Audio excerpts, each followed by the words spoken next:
Hello guys, welcome back to our channel. While Nigerians are still saying we give Fulani Herdsmen this, that, and Nigerians are trying to see how they can work around the issue of Fulani Herdsmen, other countries, neighboring countries, have decided to cover up so that they don't get into the whole issues that are going on right now in the country. But before we go to the newspaper to find out what it is, neighboring countries are now thinking towards the issue of Fulani Herdsmen, especially in their country and in their borders. So like it, subscribe to our channel by clicking on the red subscribe button beside it. You see a bell notification icon. Please go ahead, click on it to get notified as soon as we update our channel on YouTube. Well, it's BILMPAN, which is the Bilital Maroobe Pastoralist Association of Nigeria. Well, the national president of Bilateral Maroobe Pastoralist Association of Nigeria, BILMPAN, Alhaji Ali Muhammad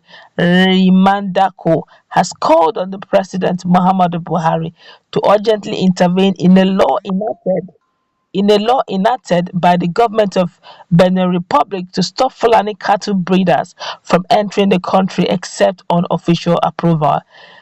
And he said, except official approval is given. He made the call yesterday in Benin Kebbi, where while delivering his speech at the official launching of a project for assisting families faced with cumulative effect of pastoral lean season insecurity and COVID-19 pandemic in Kebbi State. He explained that the organization established years ago was aimed at promoting peace and unity in Africa's sub-region. And though 4 countries were originally involved in the establishment, it has expanded to include about 11 African countries, with Benin Republic being one of them. The association currently comprises of Mali, Niger Republic, Burkina Faso, Nigeria, Senegal, Benin Republic, Mauritius, Mauritania, Ghana, Chad, and Cote d'Ivoire. He said he explained that it's only Benin Republic that has refused Fulani herdsmen entrance into the country. So we are appealing to Kebbi State Governor Senator Atiku Bagudu to pass this message to President Buhari to intervene so that the law can be withdrawn for the progress, peace, and promotion of the economy in the region, he said. Rimindako said his organization was ready to work with security agencies to fish out criminal elements amongst them across the country. He explained that his association has commenced advocacy and training of members to enable them to embrace and restore peace and progress for the desired change in the country. Also speaking, the national president of Mitiala Cattle Breeders Association, Makban, Alhaji Muhammad Kiruwa, said members of the association are cattle breeders and not kidnappers or killers. Whoa, this is really getting out of hand.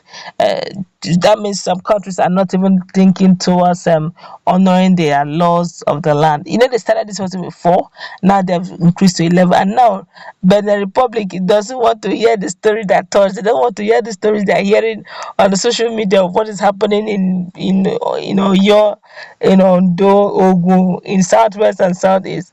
The internet makes it a small world. Everybody gets to hear this information, and the fact that these guys you keep saying you're not criminal element. I understand it's not all of them that are criminal elements. You're very correct, but the question is, how do you identify them? Since there's no means of identifying them, countries are being careful. It is rather sad. You can imagine, but I'm wondering. I'm wondering. Are they telling the President Muhammad Buhari? They're telling that the Kebbi governor should tell President Muhammad Buhari to intervene in another sovereign state, in another sovereign country. They have made a law that they don't want Fulanis to come into their country, probably because of some certain things they have noticed over the years, or they've heard, and they have the menaces they've been causing. Look, propaganda is propaganda, fact is fact. You cannot turn propaganda to fact, and you cannot turn fact to propaganda. If you say it's a lie and people are seeing truth and seeing facts and seeing figures and seeing evidences, then it's no longer propaganda, it is now true. And everybody, no right-thinking government wouldn't want to protect. The first thing he swore an oath over is protection of life and property. So every right-thinking governor or government or president will do that first before any bilateral relationship.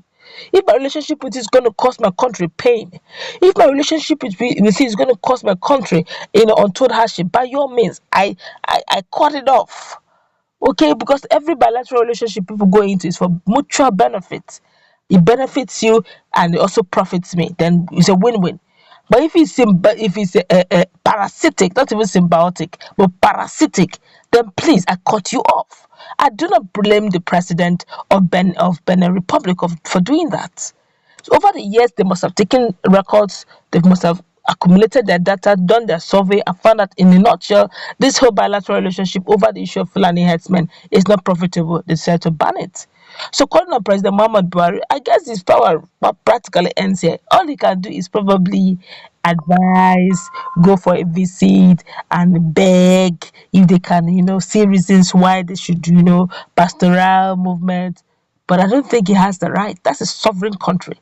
Whether they are smaller than Nigeria or not, that's a sovereign nation. They have the right to make decisions that is profitable to their people.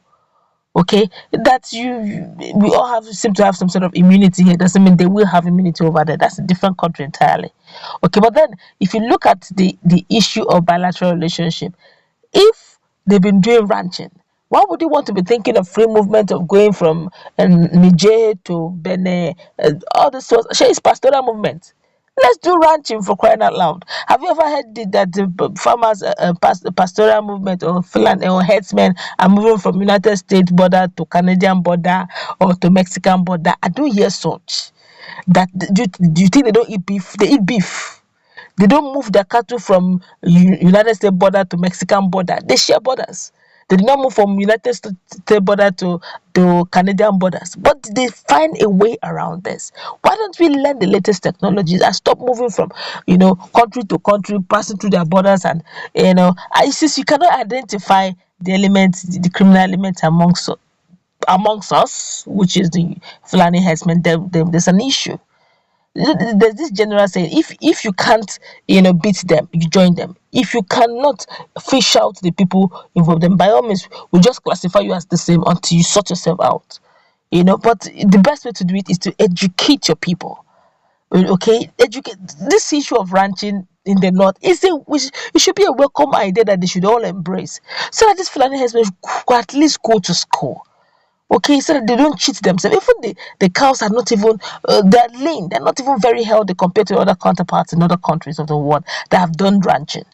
So in all, it's a win-win if they do that. But of course, Benin Republic have decided not to even play with their country people. That's why we're going to wrap it up. What's your take on what the Benin Republic president have decided to do to cover his border and his people against Fulani herdsmen movement? But then they are also asking, the Fulani herdsmen in Nigeria are asking that the president, Muhammad Buhari, should please intervene and see how they can at least go back to the lovely relationship